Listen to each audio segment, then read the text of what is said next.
Olá, seja muito bem-vindo, muito bem-vinda no canal Eldmara Martins. Vou pedir para você ficar aqui comigo, deixar o seu gostei, o seu comentário. Eu estou lendo a Bíblia. Que Deus abençoe. Mateus 13. A parábola do semeador. No mesmo dia, tendo saído de casa, Jesus sentou-se à beira-mar. Grandes multidões reuniram-se junto a ele, de modo que ele entrou num barco e sentou-se, e todo o povo estava em pé na praia. E falou-lhe muitas coisas por meio de parábolas, dizendo: O semeador saiu a semear. Enquanto semeava, uma parte das sementes caiu à beira do caminho, e as aves vieram e a comeram.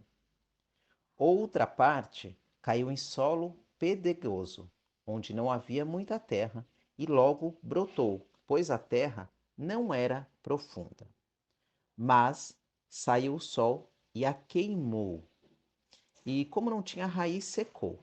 Outra parte caiu entre espinhos, os quais a sufocaram quando cresceram.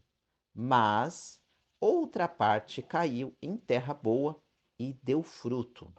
Um grão produziu outros 100, outro 60 e outro 30.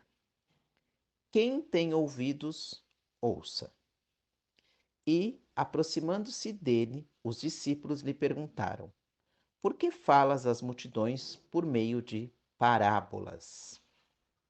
Jesus lhes respondeu: Porque a vós é dado conhecer os mistérios do reino do céu, mas não a eles. Pois ao que tem lhe será dado, e terá em grande quantidade, mas ao que não tem, até aquilo que tem lhe será tirado. Por isso eu lhes falo por meio de parábolas, porque vendo não veem, e ouvindo não ouvem nem entendem. E nele se cumpre a profecia de Isaías, que diz: Ouvindo ouvireis, e nunca entendereis, e vendo vereis, e jamais percebereis. Porque o coração deste povo se tornou insensível, e com os ouvidos ouviram de má vontade, e fecharam os olhos para que não vejam, nem ouçam com os ouvidos, nem entendam com o coração, nem se convertam, e eu os cure. Mas bem-aventurados vossos olhos, porque veem, e os vossos ouvidos, porque ouvem. Pois em verdade vos digo que muitos profetas e justos desejaram ver o que vedes e não viram, e ouvir o que ouves e não ouviram. Compreendei, pois, a parábola do semeador. A todo o que ouve a palavra do reino e não a entende, vem o maligno e tira o que lhe foi semeado no coração. Esse é o que foi semeado à beira do caminho. E o que foi semeado no solo pedregoso, este é o que ouve a palavra e a recebe imediatamente com alegria. Mas não tem raiz em si mesmo e dura pouco. Quando vem a tribulação ou a perseguição por causa da palavra, logo tropeça. E o que foi semeado entre os espinhos, este é o que ouve a palavra, mas não as preocupações do mundo e a sedução da riqueza sufocam a palavra e ela não produz fruto. Mas o que foi semeado em boa terra, este é o que ouve a palavra e a entende e dá fruto. E um produz 100, outro 60 e outro 30. A parábola do trigo e do joio. Jesus apresentou-lhes outra parábola, dizendo: O reino do céu é semelhante ao homem que semeou boa semente em seu campo. Mas enquanto os homens dormiam, seu inimigo veio, semeou joio no meio do trigo e retirou-se. Assim, quando o trigo cresceu e começou a dar espigas, apareceu também o joio. Então os servos do proprietário chegaram e lhe disseram: Senhor, não semeaste boa semente em teu campo? De onde vem o joio? Ele lhes respondeu: Algum inimigo fez isso. E os servos lhe disseram: Queres então que o arranquemos? Mas ele disse: Não, para que, ao tirar o joio, não arranqueis com ele também o trigo. Deixe ambos crescerem juntos até a colheita. E na época da colheita eu direi aos que fazem a colheita: ajuntai primeiro o joio e atai-o em feixes para queimá-lo, o trigo, porém recolhei-o no meu celeiro. As parábolas do grão de mostarda e do fermento. Jesus apresentou-lhes outra parábola, dizendo: o reino do céu é comparável a um grão de mostarda que um homem pegou e semeou em seu campo. Mesmo sendo a menor das sementes, quando cresce, é o maior dos arbustos e torna-se uma árvore, de modo que as aves do céu vêm e se aninham nos seus ramos. Jesus lhe falou outra parábola: o reino do céu é comparável ao fermento que uma mulher misturou com 3 medidas de farinha até ficar tudo fermentado. Jesus falou todas essas coisas às multidões por meio de parábolas, e nada lhes falava sem parábolas, para que se cumprisse o que havia sido falado pelo profeta. Abrirei a minha boca em parábolas, publicarei coisas ocultas desde a fundação do mundo. Jesus explica a parábola do joio. Então, deixando as multidões, Jesus entrou em casa e aproximaram-se dele os seus discípulos, dizendo: explica-nos a parábola do joio do campo. E ele respondendo disse: o que semeia a boa semente é o filho do homem. O campo é o mundo e a boa semente são os filhos do reino. O joio são os filhos do maligno. O inimigo que o semeou é o diabo, e a colheita é o fim do mundo. E os que fazem a colheita são os anjos. Assim como o joio é colhido e queimado no fogo, assim será o fim do mundo. O filho do homem enviará seus anjos e eles ajuntarão do seu reino tudo o que serve de tropeço. E os que praticam o mal, e os lançarão na fornalha de fogo, ali haverá choro e ranger de dentes.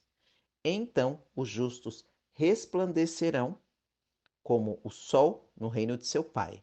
Quem tem ouvidos, ouça. O reino do céu.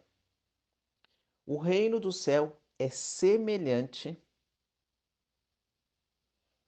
a um tesouro escondido no campo que um homem esconde depois de achá-lo. Então, em sua alegria, vai e vende tudo o que tem e compra aquele campo.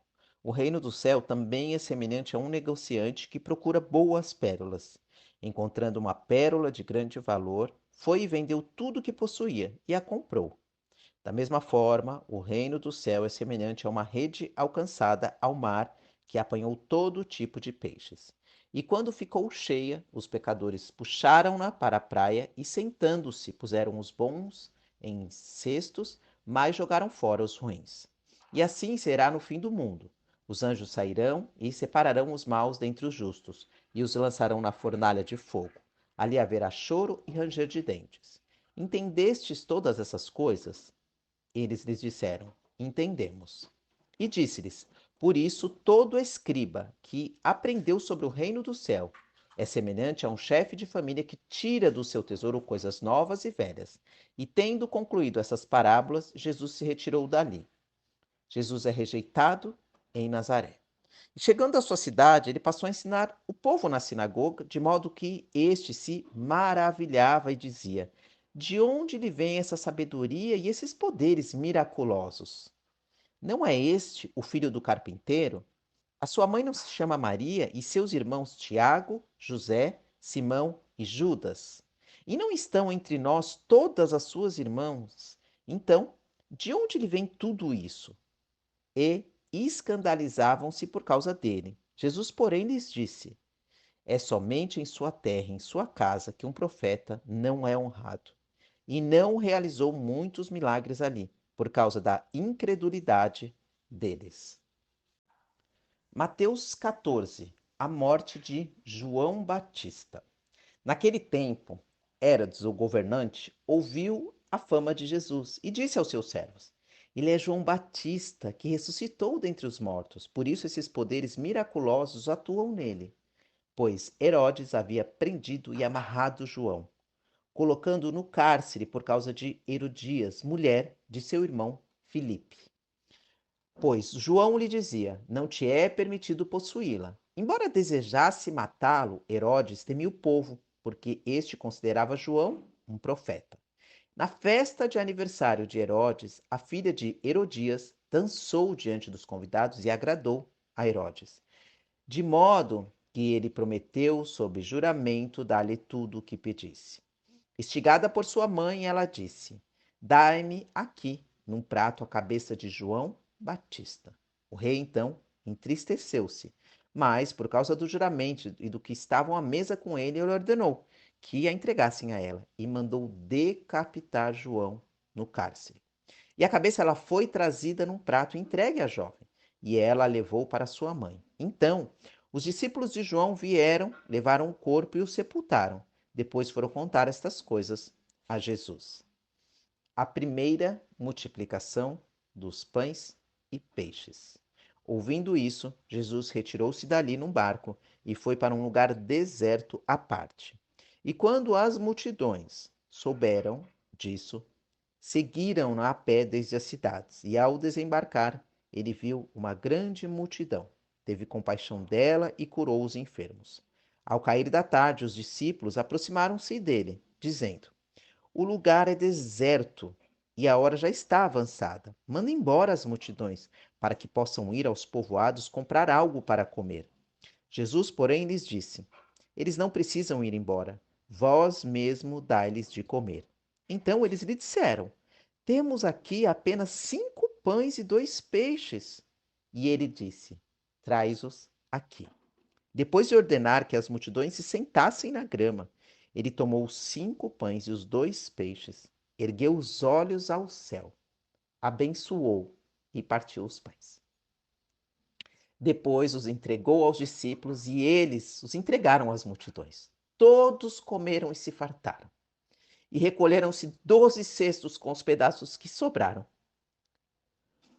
Os que comeram foram cerca de 5.000 homens, além de mulheres e crianças. Jesus anda sobre o mar. E logo em seguida, ele obrigou os seus discípulos a entrar no barco e ir na frente dele para o outro lado, enquanto ele mandava as multidões para casa. Tendo-as mandado para casa, ele subiu ao monte para orar em particular. Ao anoitecer, ele estava sozinho. Enquanto isso, o barco já estava bem longe da terra e era sacudido pelas ondas, pois o vento era contrário. Já alta madrugada, Jesus foi até eles andando sobre o mar. Mas ao vê-lo andando sobre o mar, os discípulos assustaram-se e disseram: É um fantasma! E gritaram de medo. E Jesus, porém, falou-lhes imediatamente: Tende coragem, sou eu, não temais. E Pedro lhe respondeu: Senhor, és tu, manda-me ir sobre as águas até onde estás. E ele lhe disse: Vem! Descendo do barco e andando sobre as águas, Pedro foi ao encontro de Jesus. Mas ao perceber o vento leve, ele teve medo. E começando a afundar, ele gritou: Senhor, salva-me. E imediatamente Jesus estendeu a mão, segurando, e disse-lhe: Homem de pequena fé, por que duvidastes? E logo que subiram para o barco, o vento lhe cessou. Então os que estavam no barco o adoraram, dizendo: Verdadeiramente tu és o Filho de Deus. E tendo feito a travessia, chegaram à terra, em Genessare. E os homens do lugar o reconheceram e divulgaram isso por toda a região. E levaram-lhe todos os enfermos. E rogaram-lhe que apenas lhes permitisse tocar a barra do seu manto, e todos os que a tocaram foram curados. Glória a Deus, aleluia. Quanto milagre, né? Realmente, eu acredito que quando nós temos fé, acreditamos incondicionalmente no milagre do Senhor, temos fé, porque a fé é algo que a gente não pode tocar, a gente não pode ver, não podemos sentir. Aí os milagres acontecem. Obrigada por você estar aqui. Feche os seus olhos e vamos orar juntos. Que o Senhor te abençoe e te guarde. Que o Senhor faça resplandecer o seu rosto sobre ti e tenha misericórdia de ti. Que o Senhor levante sobre ti o seu rosto e te dê a paz. Amém.